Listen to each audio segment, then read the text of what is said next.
ദൈവത്തിൻ്റെ അതിപരിശുദ്ധ നാമം വീണ്ടും വാഴ്ത്തപ്പെടുമാറാകട്ടെ.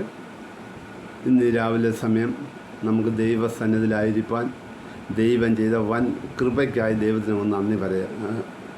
നമ്മുടെ അല്പനേരത്തെ ചിന്തയ്ക്കായിട്ട് വിശുദ്ധ പൗലോസ് റോമാ സഭയ്ക്ക് എഴുതിയ ലേഖനം 5-ാം അധ്യായത്തിൻ്റെ 1-2 വാക്യങ്ങൾ നമുക്കൊന്ന് വായിക്കാം.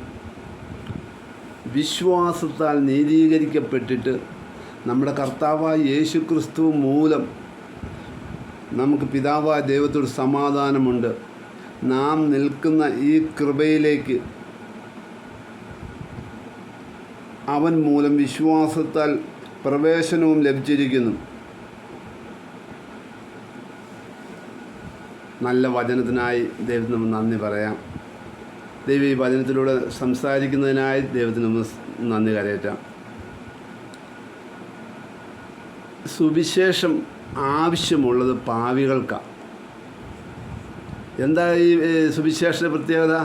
പാപിയായ മനുഷ്യനൊരു വീണ്ടെടുപ്പുണ്ട്, ഒരു രക്ഷയുണ്ടെന്നുള്ള സന്ദേശമാണ് സുവിശേഷം എന്ന് പറയുന്നത്. അഗ്നിജ്വാലയ്ക്കൊത്ത കണ്ണുള്ള കർത്താവ് നോക്കുമ്പോൾ സകല മനുഷ്യനും പാപം ചെയ്ത് ദൈവത്തിൽ നിന്ന് അകന്നു പോയിരിക്കുന്നതായിട്ട് നമുക്ക് കാണുവാൻ സാധിക്കും. റോമാലേഖനം 3-ാം അധ്യായം 23-ാം തിരുവചനത്തിൽ വരുമ്പോൾ അവിടെ നാം വായിക്കുന്നു, ഒരു വ്യത്യാസവുമില്ല, എല്ലാവരും പാപം ചെയ്ത് ദൈവ തേജസ് ഇല്ലാത്തവരായി കഴിഞ്ഞു എന്ന് നമുക്കവിടെ കാണുവാൻ സാധിക്കുന്നുണ്ട്. അങ്ങനെ പാപിയായ മനുഷ്യന് തൻ്റെ പുത്രനിലൂടെ ദൈവം ഒരുക്കിയ രക്ഷയാണ് ദൈവത്തിൻ്റെ നീതീകരണം, അല്ലെ ദൈവത്തിൻ്റെ റൈച്ചസ്നെസ്. ദൈവം വെച്ച് നീട്ടിയ ആ കരുണ, അല്ലെ ആ കൃപ, അത് നമ്മൾ വിശ്വാസത്താൽ ഏറ്റെടുത്തപ്പോൾ ആ റൈച്ചസ്നെസ് അല്ലെങ്കിൽ ആ നീതീകരണം നമുക്ക് ലഭിക്കുകയും അതിൻ്റെ ഫലം നമ്മളിൽ ഉണ്ടാകുവാനിടയായി തീർന്നു. അതിൻ്റെ ഫലമാണ് ഇവിടെ പൗലോസ് പറയുന്നത്, വിശ്വാസത്താൽ നീതീകരിക്കപ്പെട്ടിട്ട് എന്ന് വെച്ചാൽ നമുക്കറിയാം വിശ്വാസത്താലാണ് നമ്മൾ രക്ഷിക്കപ്പെടുന്നത്, വിശ്വാസത്താലാണ് നമ്മൾ നീതീകരിക്കപ്പെടുന്നത്, വിശ്വാസത്താലാണ് വീണ്ടും ജന്മം പ്രാപിക്കുന്നത്. അങ്ങനെ വിശ്വാസത്താൽ നീതീകരിക്കപ്പെട്ട നമുക്ക് അവൻ്റെ പുത്രൻ മുഖാന്തരം സമാധാനമുണ്ടായി. മാത്രമല്ല, ഇപ്പോൾ നാം നിൽക്കുന്ന ഈ കൃപയിലേക്ക് നമുക്ക് പ്രവേശനവും ലഭിച്ചു. ഈ അധ്യായത്തിൽ അല്ലെങ്കിൽ റോമാലേഖനം മൊത്തം നമ്മൾ പഠിച്ചു കഴിഞ്ഞാൽ ഈ റൈച്ചസ്നെസ്സിൻ്റെ അല്ലെ ഈ നീതീകരണത്തിൻ്റെ ഫലത്തെക്കുറിച്ചാണ് നമുക്ക് കാണുവാൻ സാധിക്കുന്നത്. ഒന്നാമതായി നമുക്ക് വചനം പഠിക്കുമ്പോൾ മനസ്സിലാക്കാൻ സാധിക്കുന്നത്, നമ്മൾ മുമ്പേ ദൂരസ്ഥരായിരുന്നു, പാപം ചെയ്ത് ദൈവതേജസ് ഇല്ലാത്തവരായി ദൈവത്തോട് അടുക്കാൻ പറ്റാത്ത രീതിയിൽ നമ്മൾ ദൂരസ്ഥരായിട്ട് നടന്നവരാണെങ്കിൽ നീതീകരണം നമ്മൾ ലഭിച്ചപ്പോൾ നമ്മെ സമീപസ്ഥരാക്കി. മുമ്പേ നമ്മളിൽ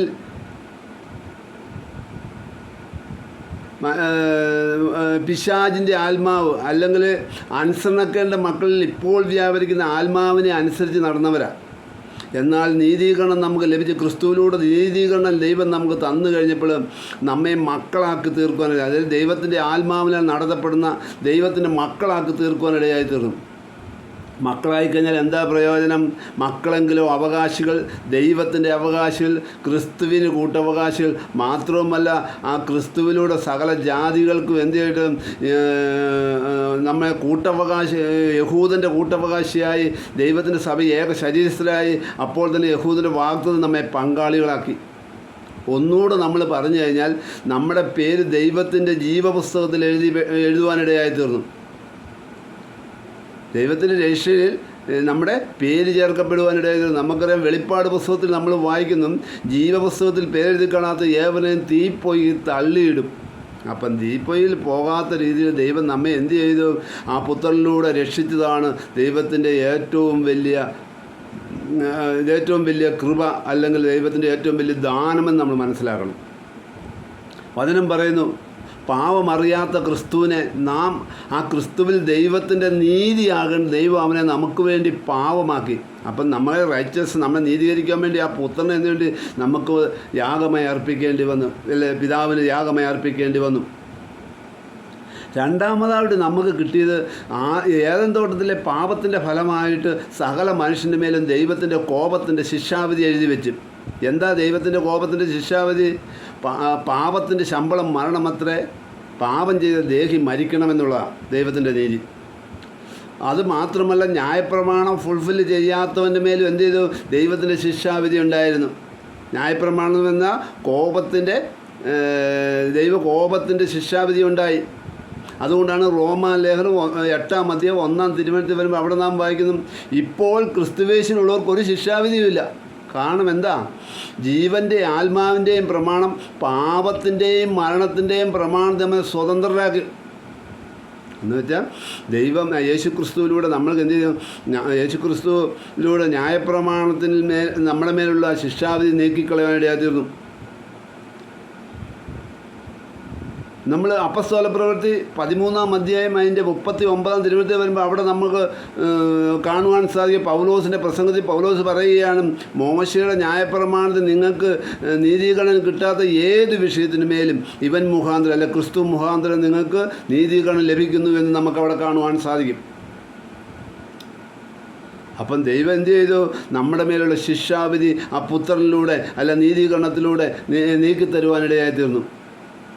കൊലോസ്യ ലേഖനം 2-ാം അധ്യായം 14-ാം തിരുവചനത്തിൽ വരുമ്പോൾ അവിടെ നാം വായിക്കുന്നു, അതിക്രമങ്ങളൊക്കെയും നമ്മോട് ക്ഷമിച്ച ചട്ടങ്ങളാൽ നമുക്ക് പ്രതികൂലവും വിരോധവുമായ കയ്യെഴുത്ത് മായ്ച്ച് ക്രൂശിൽ തറച്ച് നടുവിൽ നിന്ന് നീക്കിക്കളഞ്ഞു.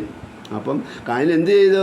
അതിന് കർത്താവായ യേശുക്രിസ്തു ദൈവത്തിൻ്റെ കോടതിയുടെ മുമ്പിൽ ചെന്ന് നിന്ന് തൻ്റെ പുണ്യാഗ്രഹത്തെ മറുവിലയായി കൊടുത്ത് നമ്മുടെ മേലെ എഴുതി ശിക്ഷാവിധി എടുത്ത് ക്രൂശിൽ തറച്ച് നീക്കിക്കളഞ്ഞ് അല്ലെങ്കിൽ കീറിക്കളയാനിടയായിത്തീർന്നു.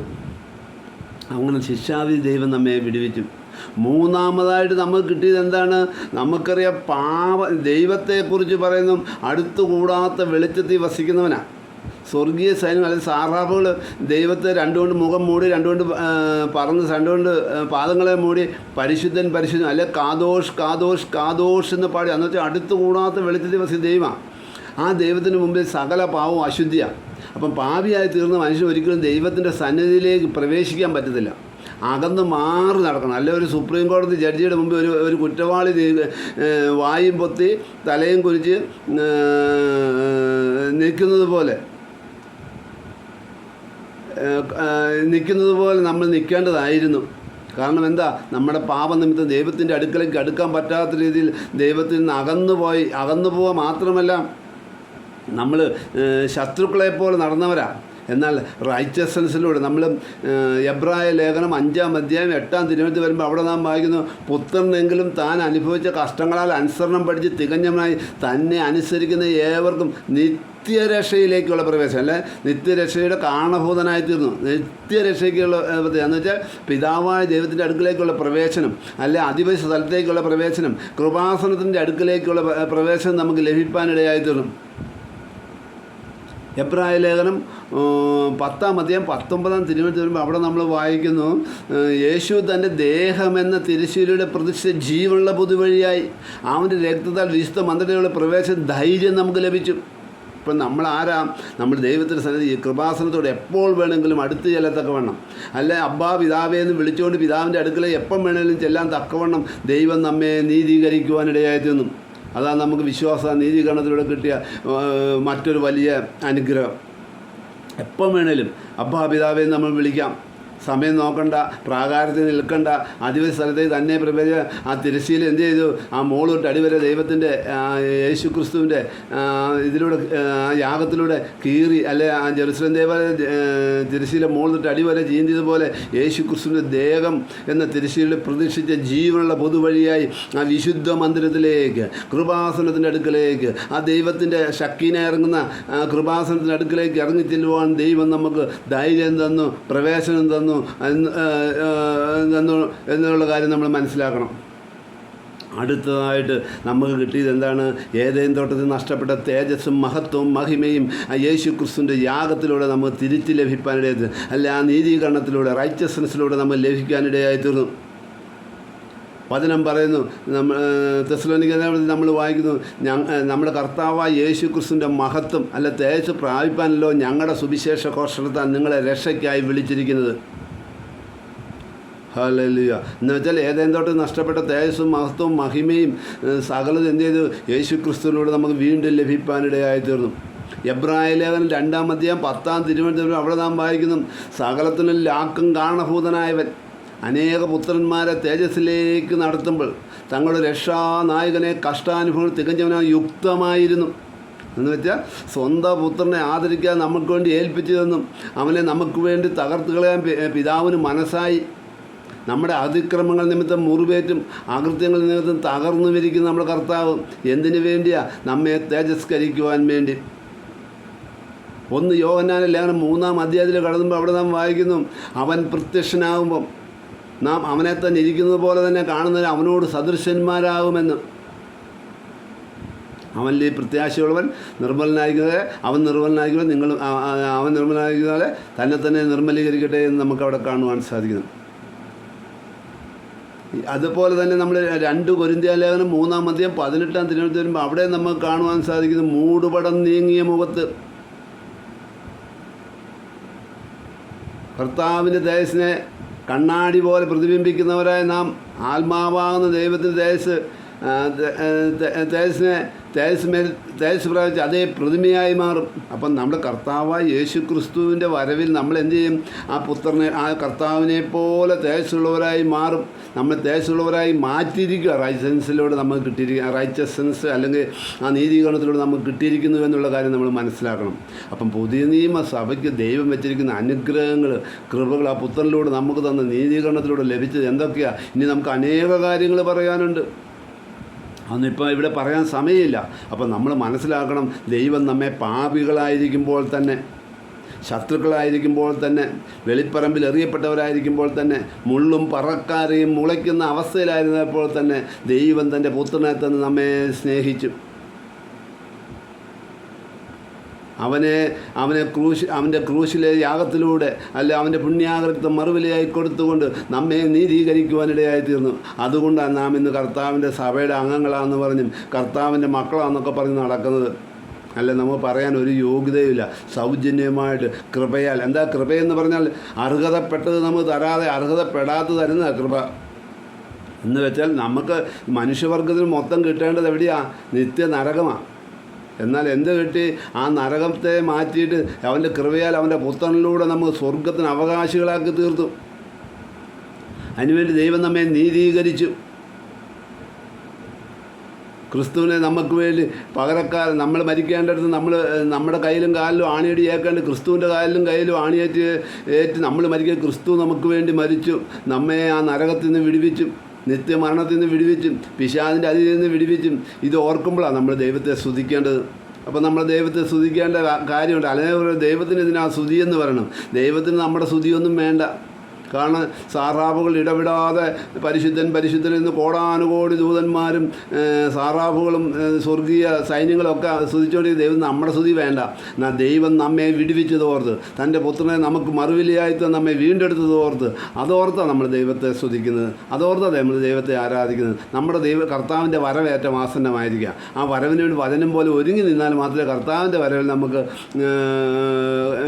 എടുക്കപ്പെടുവാൻ അല്ലെങ്കിൽ സ്വർഗത്തിൽ പോകാൻ പറ്റത്തുള്ളൂ. അതിനായി നമുക്ക് ഒരുങ്ങാം. കർത്താവായ യേശു ക്രിസ്തുവിൽ വിശ്വസിക്കുക. നീ നിൻ്റെ കുടുംബവും രക്ഷ പ്രാപിക്കും. ആമേൻ.